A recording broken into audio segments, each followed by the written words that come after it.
European financial markets are trading flat this morning, with the UK's FTSE 100 index down around about just 7 points. The Euro Stoxx 50 index lower by 2 points, and the DAX in Germany up around about 4 points. In the currency space, we have a firmer US dollar, a somewhat stable yen, and a pretty stable euro as well. Nothing major going on in the FX markets.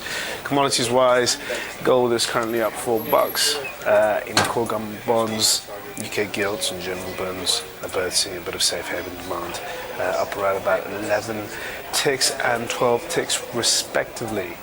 Good morning, I'm Ishaq Siddiqui and welcome to your daily market bite. I am going to give you guys a quick idea of what's going on across the world in finance today. So overnight, week session in the US, the Dow and the S&P both snapped their previous session gains to fall in yesterday's session.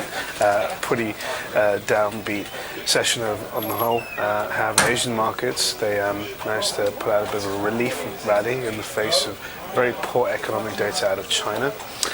Asian markets really just rebounded after heavy losses in the session beforehand.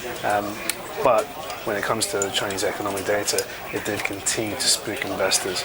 And toward the end of the Asian session, we started seeing markets come off their highs. When it comes to Chinese data, retail sales, industrial production, and fixed asset and investments all declined, all confirm that the Chinese economy is slowing down. The slowdown is far more pronounced than we previously thought. This is very much in line with that poor exports data, which showed a plunge of 19% earlier on this week. So when taken all together, China's economic slowdown is one that is rattling investors and comes at a pretty bad time for the market when we're dealing with the tapering of bond buying, and at the same time, but that's by the Federal Reserve, and at the same time we also have geopolitical tensions out in the Ukraine. So investors aren't really feeling too confident about what's going on when it comes to global growth prospects, particularly about China. The interesting thing about China is that policymakers in China right now are quite comfortable with letting China slow down. For them, it's a sign that China's transitioning itself as an economy. It's going to go through this for the next year or two, where we are going to see a marked slowdown, and then policymakers are hoping that we should see a resumption of growth after that. They're hoping that we can still get 7.5% for GDP in 2014. The market's now starting to second guess that, thinks it's a little unlikely, but it's very unlikely that the PBOC, the China Central Bank, is going to kick in right now with any sort of measures to stimulate growth. They'd rather just let China see through this particular phase. That's okay for China to some degree, but when it comes to China's neighbours in Asia, they're very much reliant on China's economic growth prospects. When it comes to trade, it comes with all sorts of other conditions that they've got with China, particularly when it comes to investments in Chinese infrastructure, or even China investing into their infrastructure. And that's very much the case when it comes to China being the biggest buyer of commodities in the world, and you have nations like South Africa and Australia that are heavily tied to Chinese economic growth prospects and China's consumer power to buy commodities like no other country out there.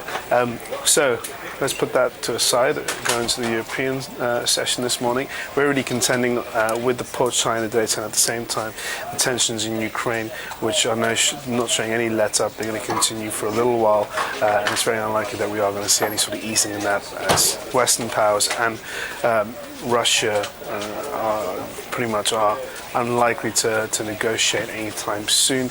We have a referendum on Sunday by the Crimea region. They're going to vote to either go with Russia or stick with Ukraine. It seems like they're going to vote with Russia. It's an autonomous region with the majority of the population who see themselves as Russian. They are ethnically Russian as well, so they're very much predisposed to the idea that they would rather be with Russia than Ukraine. Now, if they do drift to that towards Russia, and by legislation they become part of the Russian country, lawmakers around the world are going to called it the move as illegal, and you'll see a protest in Ukraine, and Western powers will then possibly get involved, but it's still quite unlikely.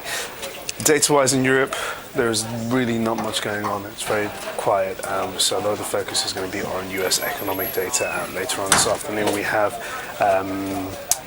jobless claims. That's a big indicator to watch out for, but the real key is going to be US retail sales, so look out for those. That is all for your daily market bite. Thank you for watching, and I'll see you guys tomorrow.